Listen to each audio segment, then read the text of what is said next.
Good afternoon, and thank you for taking time from your busy schedule to join us on today's webinar. We've set aside about 30 minutes for presentation and questions. I'm Michael Johnson of the University of Massachusetts, Boston, and I'm joined today by Quintus Jett of Rutgers University. On behalf of the Institute for Operations Research and the Management Sciences, INFORMS, we're going to discuss an exciting new initiative to better enable nonprofit organizations to leverage data and information to achieve even greater results. INFORMS is the leading international association for professionals in analytics and operations research. An important part of our mission is to help others benefit from our experience and knowledge. That's why we've launched Pro Bono Analytics, to help organizations like yours connect with analytics professionals like us to help solve your challenges and create new opportunities for success. I'm now going to turn it over to Quintus to talk for a moment about analytics. Okay, good afternoon, everyone. So analytics is as you can see, it's scientific, and it's about transforming data and information into insights that you can use to make better decisions in your organizations. And so you could think of analytics as a way of just unlocking the value in data and modeling systems and just making decisions with better decisions with less risk. And it applies to different levels of your organization, from high-level strategy to improving day-to-day operations and driving enhanced outcomes for those who rely on your services. So this slide here has like the scope of all this that analytics may include.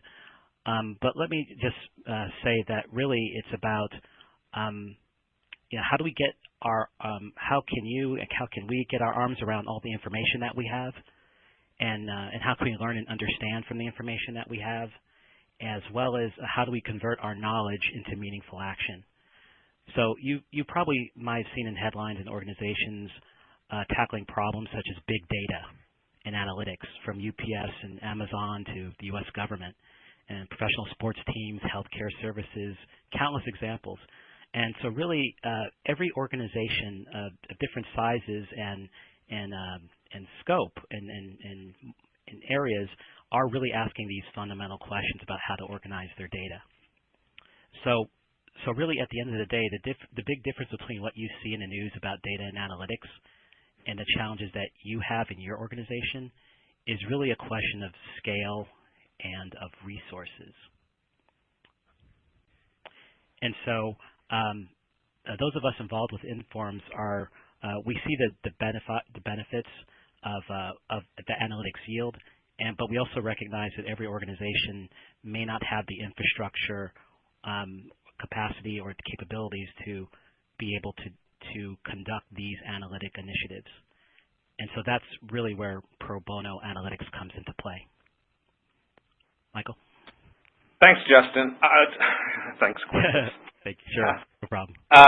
Researchers and practitioners in our field have made the case that needle exchange programs can reduce the risk of transmission of HIV/AIDS among injection drug users. We've designed procedures that enable food banks to pick up donated food from restaurants and supermarkets and deliver them to food pantries while preserving their freshness. We've learned how to design parks in densely populated urban areas that provide greatest access to populations who need recreation. The people who solve problems such as these are usually trained in engineering, business, and economics, but some are also trained in public policy, computer science, and physics. They share a passion for learning how things work: businesses, production processes, factories, farms, social networks, and for devising ways to improve how they work, derive more benefits from less inputs, and enable these benefits to be shared as widely as possible across society.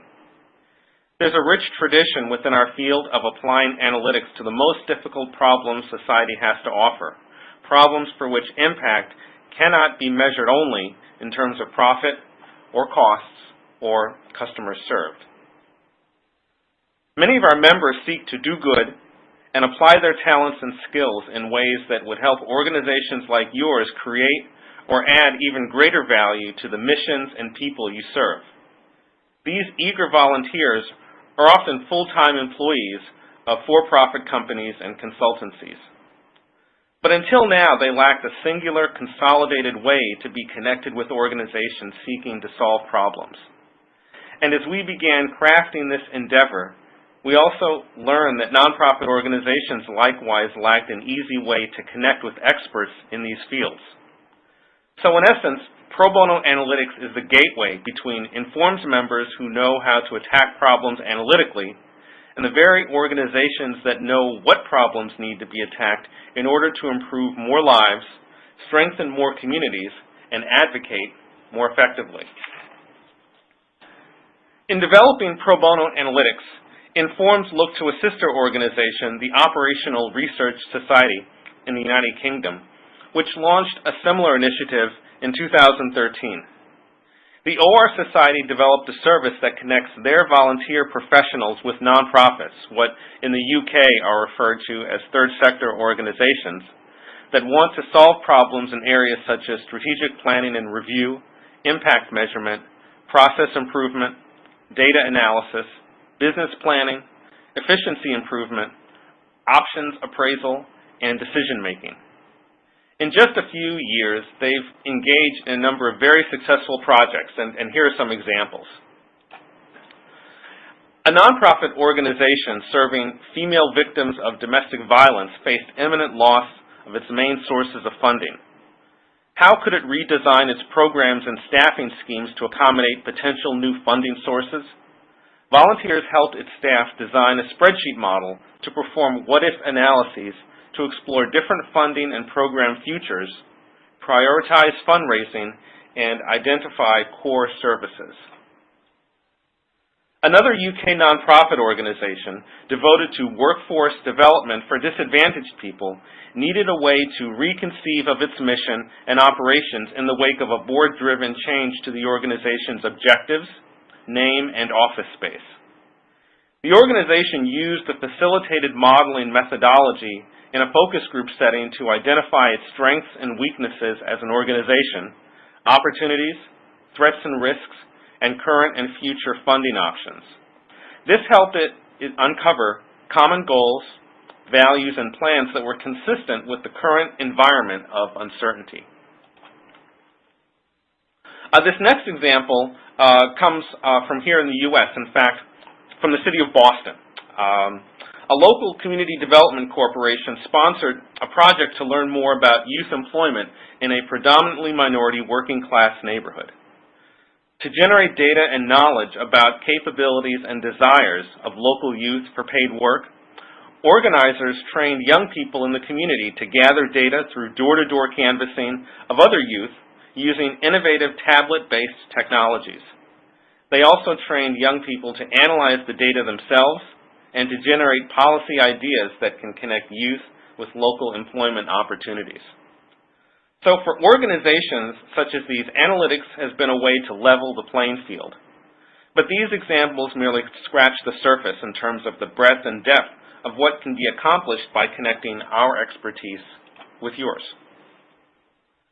Our know-how, methods, and technologies can be tapped to enable your organizations to provide the type of services and perform the type of planning, program design, and evaluation that will provide greater benefits to your community, even if you're not quite sure how to get there. We'd like to bridge the gap between what nonprofits like yours would like to do, that is, be smarter about the use of data, and what you may be constrained to actually do at the present time. Make ends meet and manage staff with limited time or exposure to relevant methods, for example. How is this initiative different from other trainings or consulting engagements? Nonprofit organizations have many sources of knowledge and technical capacity through consulting organizations devoted to the needs of nonprofits, technical assistance organizations, local colleges and universities, and others. Many of you have seen or developed various strategies for thinking differently about your problems at various retreats and trainings. How is what Pro Bono Analytics offering any different? What we add is an explicit focus on solving problems analytically. Many nonprofit organizations not only lack that expertise, but they also lack the time or resources to solve challenges that prevent them from making the best use of their assets, stop them from generating the greatest impact for constituents, or block them from making their greatest possible impact on the quality of life and sustainability of less resourced communities.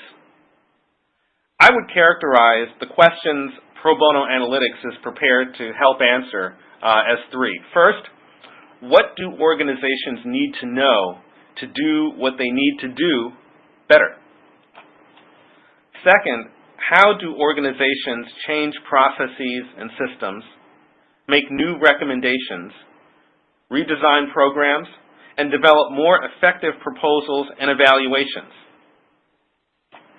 And last, how can organizations make tangible notions central to their mission, such as equity, effectiveness, and efficiency, that will help them manage their organization to provide the best value to their community? Some answers to these questions may involve rocket science. Others may involve applied practical experience. Some may involve quantitative data and analytic methods. Others may rely on more qualitative and more subjective understandings of the community, its residents, institutions, and services. What we believe is special about Pro Bono Analytics is that we bring a broad analytical perspective to your organization and the environment in which you work. We want to figure out how to get to the best solution, and in so doing, may provide novel insights about your work. We take seriously the resource limitations that nonprofit organizations face, and we're committed to practical solutions to a wide variety of problems that can generate quick action by professionals inexperienced in analytics, operations, or statistics. What does a pro bono analytics engagement actually look like?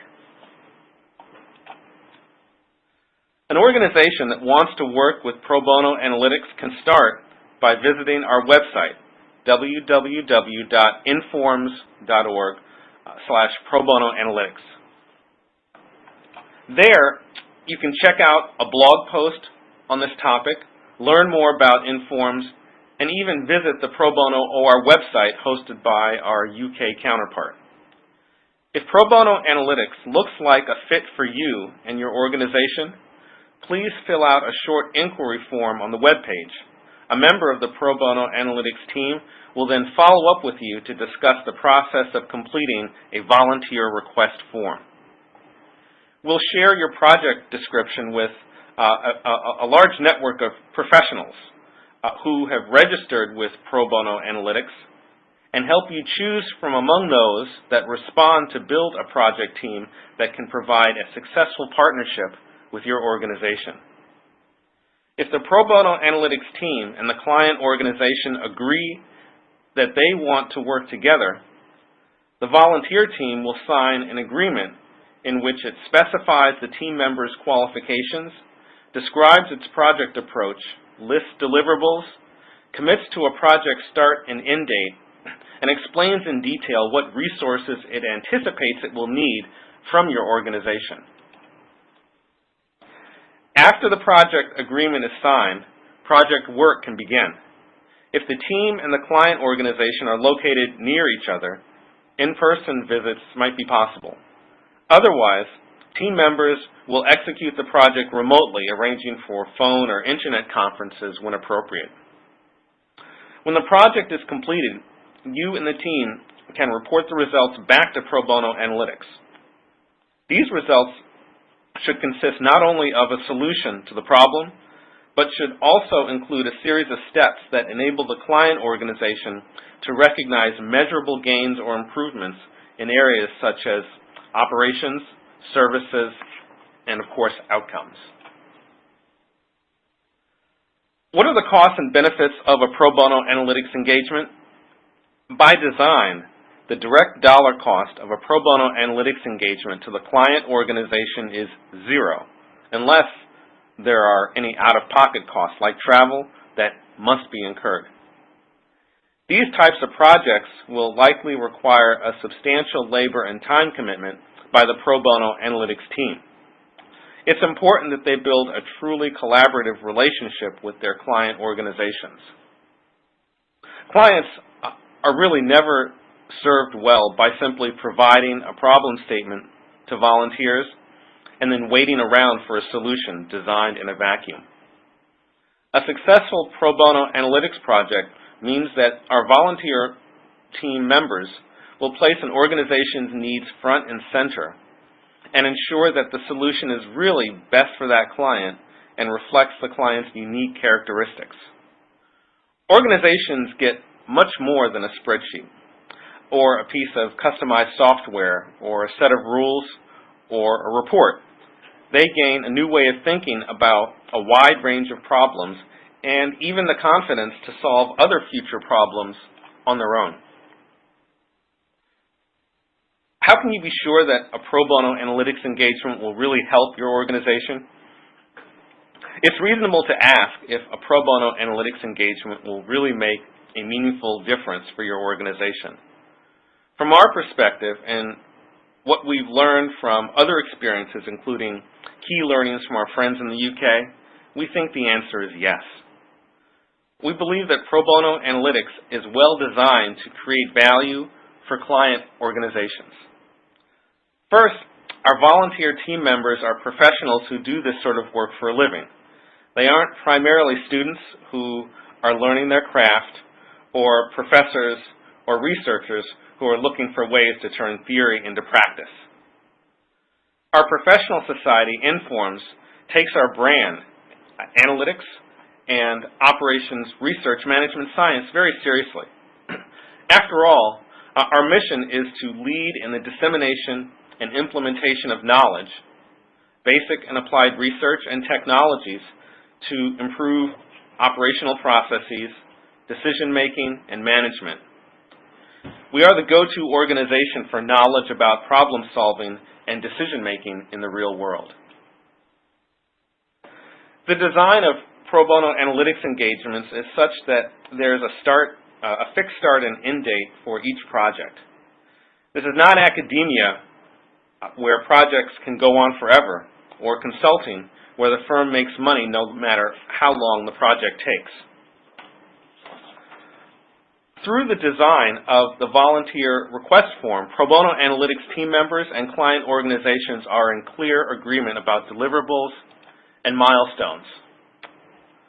Last, Informs is committed to widely sharing successful pro bono analytics stories among our members, across a client's professional networks and constituencies, and in media if the project is particularly innovative or high impact. How do organizations begin to engage with pro bono analytics? You can start by visiting the pro bono analytics website. You can also contact the pro bono analytics staff directly at probono@informs.org.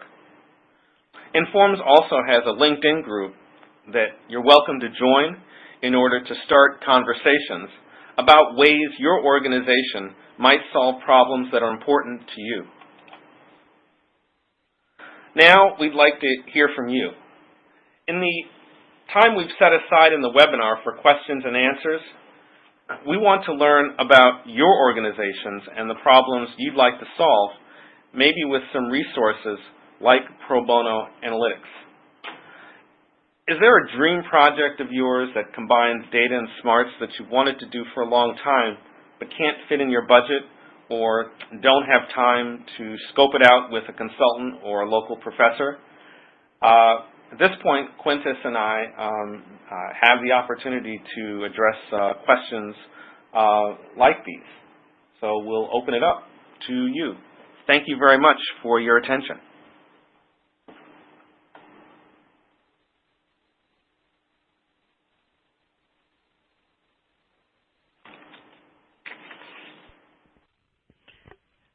This is Quintus. I think I'm going to give an example why people are thinking. So I teach undergrads in public and nonprofit administration, and they are involved in internships, and I give them skills for that. And so yesterday we covered process mapping, and one of the things that came up a lot was learning to think in process terms, like in terms of like if there's let's say like if a meeting's taking a long time, well, why? Like what's going on inside of that? Or is there ways we can streamline it to be more effective? And so I think with this analytics is this issue of operations as well, like how to do more and be more effective with the limited resources that you have, whether it's your attention, your time, or money. Thanks, Quintus. I think what your example highlights is the detail orientation of analytics professionals. We're trained to ask how a process works, why what has happened does happen, and what we might be able to do differently to improve it. Here's a question that just came up. Would pro bono analytics be able to work with nonprofits to think differently about what questions to ask? And the answer is definitely yes. So the inquiry form that you can access on the Pro Bono Analytics website is only the start of the process. And we fully expect that organizations may come to us with symptoms of a problem that is concerning, but without a clear notion of what kind of approach might be best to solve it. We've done a few pilot projects. We started a few pilot projects this summer, and we've seen that you sometimes need multiple conversations to really get at what is the real issue here, how can we address it, and who are the right professionals and the right approach. And through these conversations, we hope we'll convince you that pro bono analytics is a good way to go. Another question that's been submitted is, how long have you been doing this? This is a new project. We became an initiative of Informs since the beginning of the year, and we've made connections with 2 or 3 potential client organizations, 2 domestic and 1 international. We haven't yet completed any projects, but we're in discussions to start these projects. Another question is can go ahead, Quintus. If I could jump in. I think there are a number of questions about like how to bound a project and and how does it work. I'll just sort of add it. My sense is that it helps to identify an activity of some kind that is of strategic importance. It could be delivering of materials. It could be serving people. It could actually even be a financial kind of issue. And picking one activity where you can identify something where there's a deliverable of some kind, like some deliverable that's important that you have to do a lot, and then beginning from there. Like in other words, picking a particular process could be a good way to go, and then it also could be a good use of your own staff time, because that's the thing too. It's like how much staff time can you dedicate to this, and so. Definitely thinking in terms of like engagement might involve working closely with you to identify a single thing that is actionable, where we can see results for you. Yeah, Quintus, thanks. So this actually ties to a question that was just submitted. The question is, please give us a hint on how we should bound and describe our problems for pro bono analytics. It almost seems that the first engagement might be just to figure out what the real issues are. And I think that is exactly on point for a couple of reasons. One, whether it's nonprofit or for-profit or government, problems truly are complex. You may have a notion that, or you may know that you need to control costs because your outside funding limits how much you can spend. Or you may have notions that, or you may know that volunteers you work with think that the job they do can be done a little bit better. Or perhaps your funders require certain kinds of outcomes and you're having trouble hitting the target, but you feel like you should be able to. So these kinds of symptoms or indicators are a way to figure out where the problem might be. But another angle to think about this is that especially in nonprofit engagements, in community-based applications of OR, figuring out what you want to do or what your problem might be or the values that undergird what you want to do are a perfectly legitimate area of inquiry all by itself. It is totally valid for a problem engagement to focus on what is our real concern that underlies the problem that we think we're presented with. What do the symptoms that we've identified mean? What kinds of metrics might we devise to figure out how well we're doing, and what are a range of decision problems or opportunities that we might solve to get us where we want to go? And there are well-known methodologies in our field, especially for nonprofit public sector organizations that can help you do that. So it may be that a pro bono analytics engagement is focused mostly on values definition, problem identification, and structuring. Let's see. Also, I'm seeing a number of questions about time frame, and I was wondering, Michael, if we could somehow address that. So basically, that means things like if those who filled out a form already, saying that they're interested or to be a volunteer, when does feedback happen? How soon would this get started? And do we have a sense of sort of a time frame? Let's say a target time frame of an engagement. So we're looking for projects in the 6-month to 1-year range. Projects that are likely to take longer than that would probably require outside funds for an experienced consulting team and an accommodation of personnel and resource changes on both sides. So we're looking for a time frame that is that is short enough to bound the problem and to generate some initial impacts. And how about go ahead, Quint. Well, also too, I'm seeing a question about a lot of great questions about how this might look and be operationalized. So whether it comes to are these going to be long distance teams? Are they going to be something that's a little bit more regionalized, or just logistically, is there quality assurance for the analytics project built in? Well, let's see. There are a couple issues. I'll talk to the quality assurance measures first. Yep. So the engagement form that volunteers and the client will fill out includes volunteer team qualifications, an overview of the project approach, and specifications for the deliverable, as well as defined start and end date.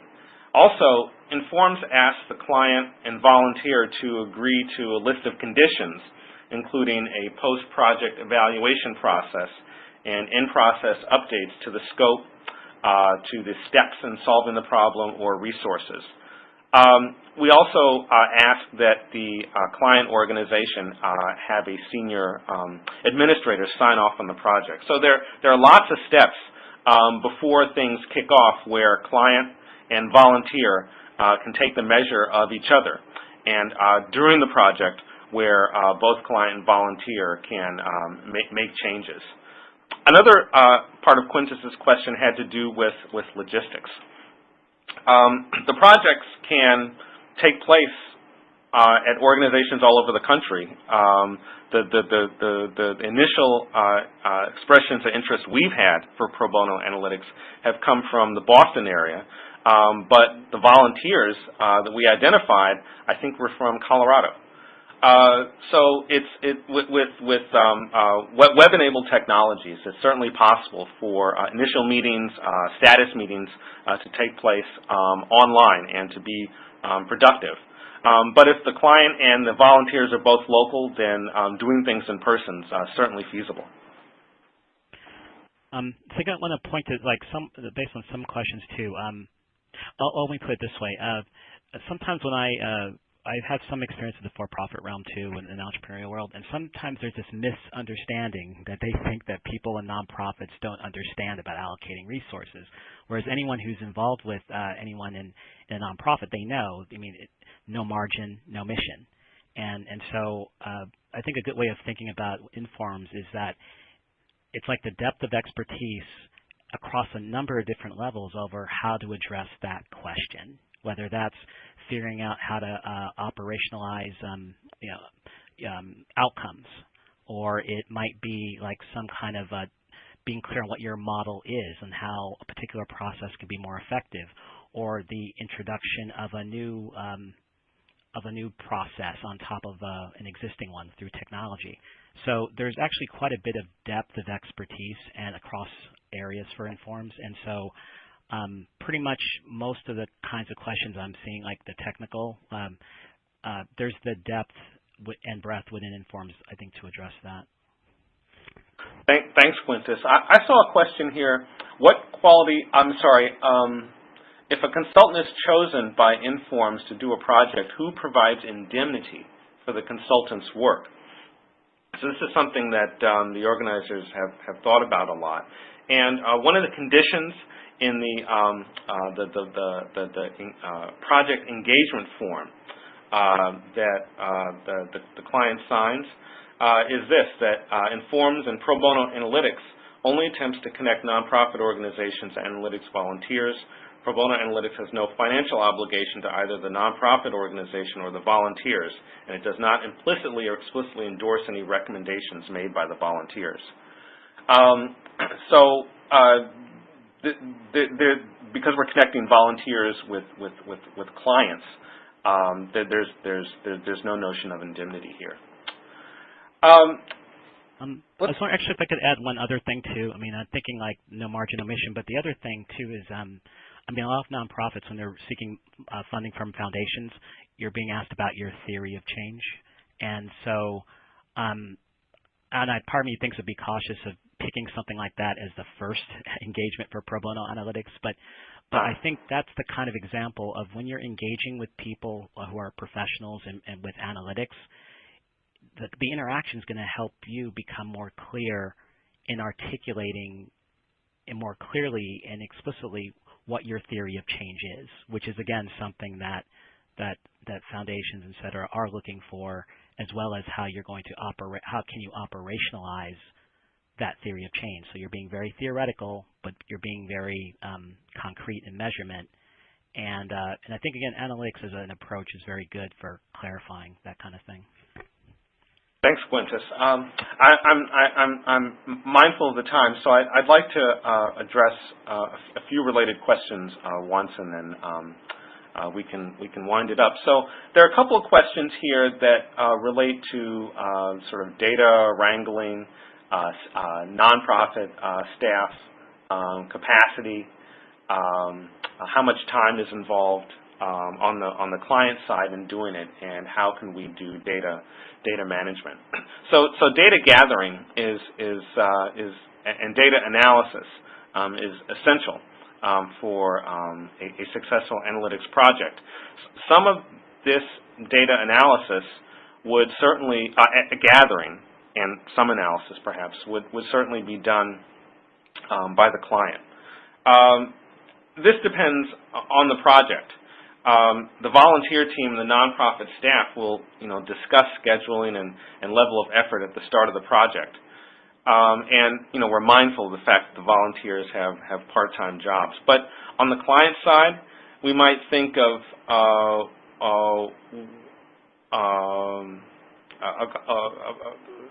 couple hours to a day per week to devote to the project, gathering data.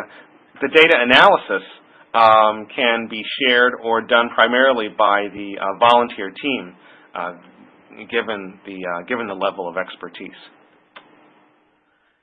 At this point, Quintus, did you have any closing thoughts?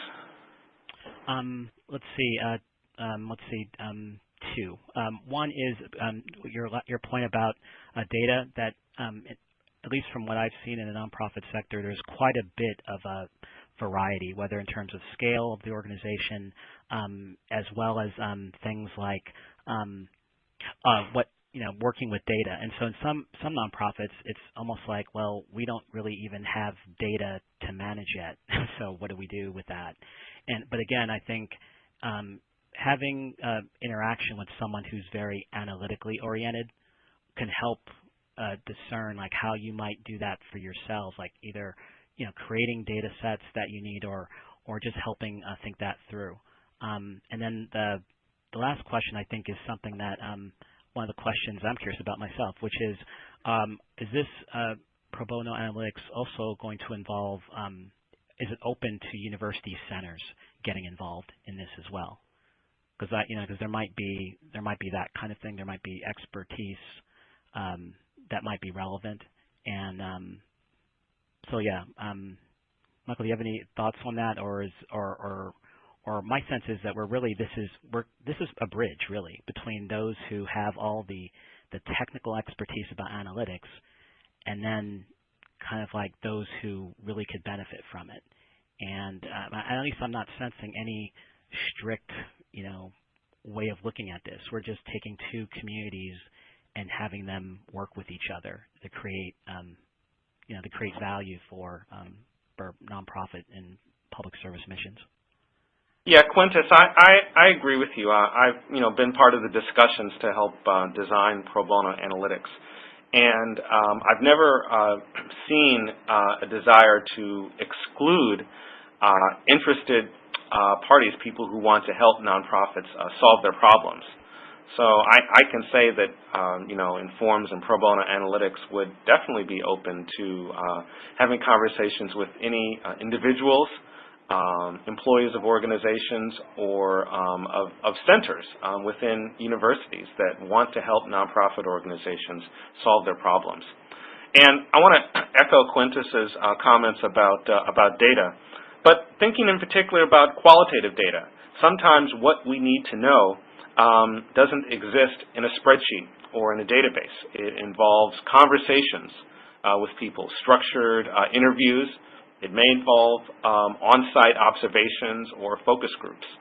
We're open to engaging clients in any way that's necessary to gather any kind of data, qualitative or quantitative, that can help us better solve the problem. And if we have a notion up front that the data gathering is going to be pretty intense and it will require some work in the field, then we'd certainly be inclined to choose volunteers who are local to the organization. Okay, so I can see there are more questions, and I appreciate all of the interest that you've shown in pro bono analytics. We know your time's valuable. We're so thankful that you've given us this time to learn about the opportunity, and we want to hear more from you. Check out the Pro Bono Analytics webpage. Ask questions, pro bono at informs.org, and we look forward to hearing from you. Have a great day.